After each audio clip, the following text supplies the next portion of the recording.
주님의 한결같은 사랑으로 내게 자비를 베풀어 주십시오. 주님의 크신 긍휼을 베푸시어 내 반역죄를 없애 주십시오. 내 죄악을 말끔히 씻어 주시고 내 죄를 깨끗이 없애 주십시오. 나의 반역을 내가 잘 알고 있으며 내가 지은 죄가 언제나 나를 고발합니다. 주님께만, 오직 주님께만 나는 죄를 지었습니다. 주님의 눈앞에서 내가 악한 짓을 저질렀으니 주님의 판결은 옳으시며 주님의 심판은 정당합니다. 실로 나는 죄 중에 태어났고 어머니의 태 속에 있을 때부터 죄인이었습니다. 마음속에 진실을 기뻐하시는 주님, 제 마음 깊은 곳에 주님의 지혜를 가르쳐 주셨습니다. 옷을초로 나를 정결케 해주십시오. 내가 깨끗하게 될 것입니다. 나를 씻어 주십시오. 내가 눈보다 더 희게 될 것입니다. 기쁨과 즐거움의 소리를 들려주십시오. 주님께서 꺾으신 뼈들도 기뻐하며 춤출 것입니다. 주님의 눈을 내 죄에서 돌리시고 내 모든 죄악을 없애주십시오. 아, 하나님, 내 속에 깨끗한 마음을 창조하여 주시고 내 속을 견고한 심령으로 새롭게 하여 주십시오. 주님 앞에서 나를 쫓아내지 마시며 주님의 성령을 나에게서 거두어 가지 말아 주십시오. 주님께서 베푸시는 구원의 기쁨을 내게 회복시켜 주시고 내가 지탱할 수 있도록 내게 자발적인 마음을 주십시오. 반역하는 죄인들에게 내가 주님의 길을 가르치게 하여 주십시오. 죄인들이 주님께로 돌아올 것입니다. 하나님, 나를 구원하시는 하나님, 내가 살인죄를 짓지 않도록 지켜주십시오. 내 혀가 주님의 의로우심을 소리 높여 외칠 것입니다. 주님, 내 입술을 열어주십시오. 주님을 찬양하는 노래를 내 입술로 전파하렵니다. 주님은 재물을 반기지 않으시며 내가 번제를 드리더라도 기뻐하지 않으십니다. 하나님께서 원하시는 재물은 찢겨진 심령입니다.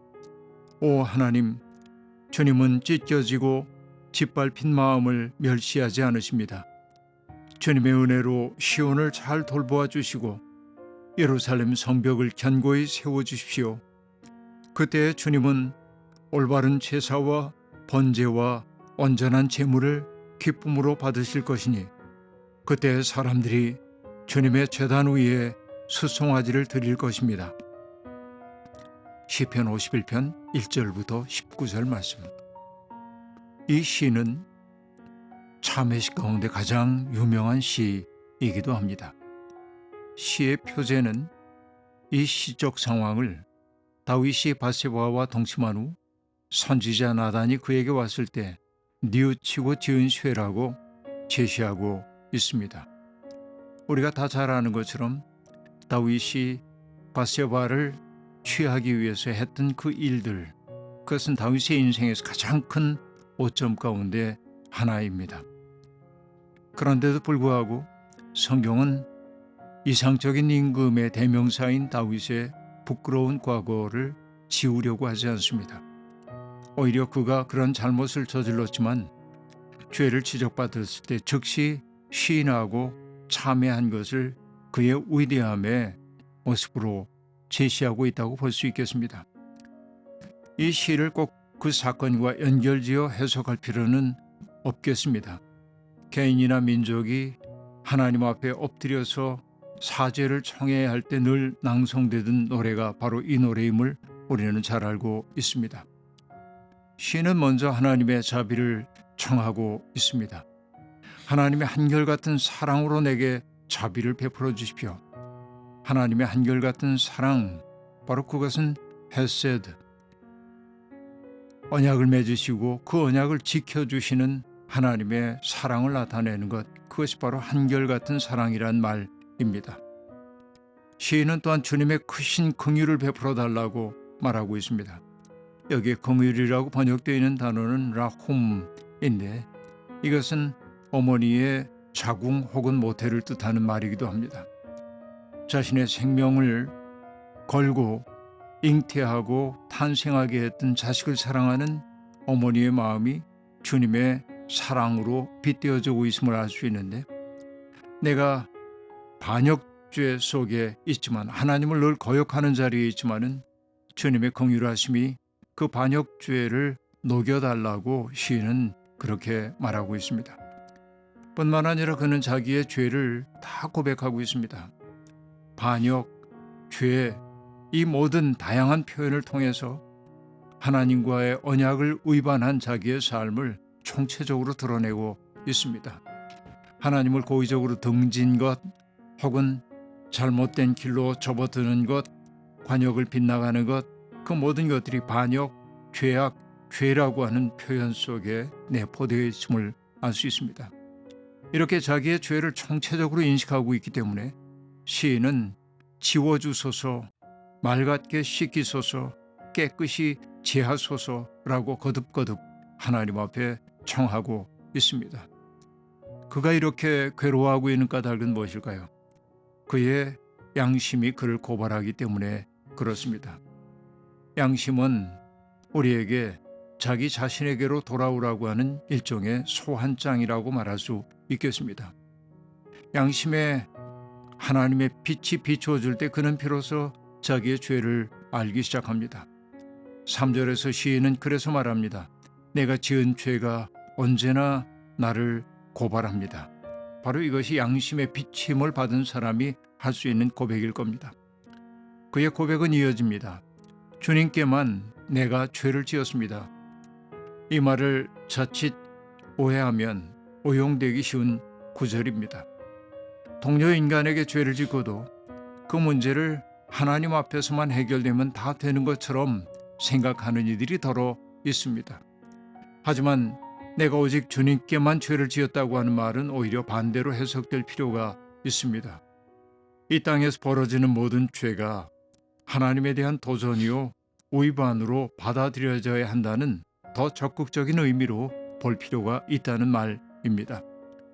사실 내가 주님께만 죄를 지었습니다 라는 고백은 하나님과 맺었던 계약의 맥락에서 보아야만 합니다.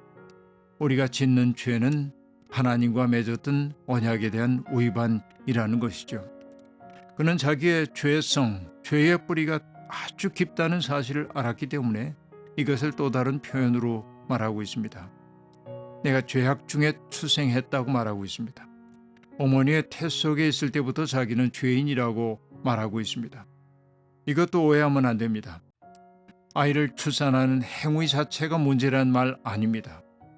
죄로부터 벗어나지 못하는 인간의 보편적인 운명을 아주 깊게 표현한 것이 내가 어머니의 태 속에 있을 때부터 죄인이라는 고백 속에 담겨 있다고 보아야 할 것입니다. 그는 이제 그런 죄로부터 자유롭게 되어서 회복된 사람이 되고 싶어 합니다. 곰곰이 돌이켜 생각해 보자 하나님이 우리에게 바라시는 것이 무엇인지를 그는 깨닫습니다. 하나님은 우리 마음속에 진실을 기뻐하시는 분입니다.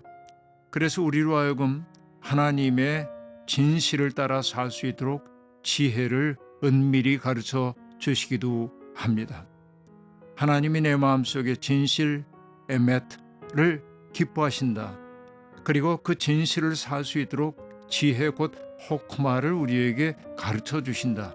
그럴 때 우리가 하나님 앞에 구해야 할 것이 무엇인지를 알게 되는 것이지요. 그러니까 하나님의 지혜로 자기의 마음이 깨끗해지기를 원하고 있고, 여기에서 나오는 간구가 우슬초로 나를 정결하게 하소서라는 간구입니다. 그때 정화된 사람들이 느끼는 삶이 무엇입니까? 꺾으신 뼈들도 즐거워하게 될 거라고 얘기하고 있습니다. 나를 괴롭히고 있는 심각한 병이나 죄의식 이런 것들로부터 벗어나서 인생을 총체적으로 기뻐하며 살 수 있는 힘이 하나님의 은혜로 열리기를 소망하고 있습니다. 깨끗한 마음, 견고한 심령, 그것은 내가 의지를 가지고 지향해야 할 가치이기도 하지만 시인은 알고 있습니다. 하나님이 내 속에 창조해 주셔야 할 마음이라는 사실 말입니다. 이것은 일종의 새로운 창조입니다. 이것은 인간의 의지와 결단으로 가능한 것이 아니고 위로부터 오는 힘을 덧입지 않으면은 내 마음이 깨끗해질 수가 없고 견고한 심령이 될 수도 없다는 말입니다. 그 사실을 너무나 잘 알기에 시인은 하나님께 기도합니다.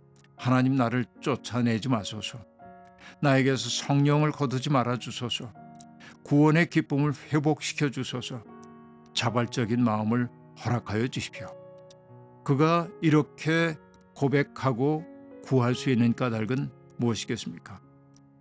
참여하는 자를 멸시하지 않는 하나님을 그가 알았기 때문에 그렇습니다. 이제 그는 하나님이 자기를 용서해 주신다면 공적인 찬양을 통해 반역하는 죄인들에게 주님의 길을 가르치겠다고 그렇게 말하고 있습니다. 주님의 의로우심을 세상 모든 사람들에게 소리 높여 외칠 것이라고 말하고 있습니다. 시인이 믿고 있는 하나님, 그 하나님은 상하고 통회하는 마음을 멸시하지 않으시는 분입니다.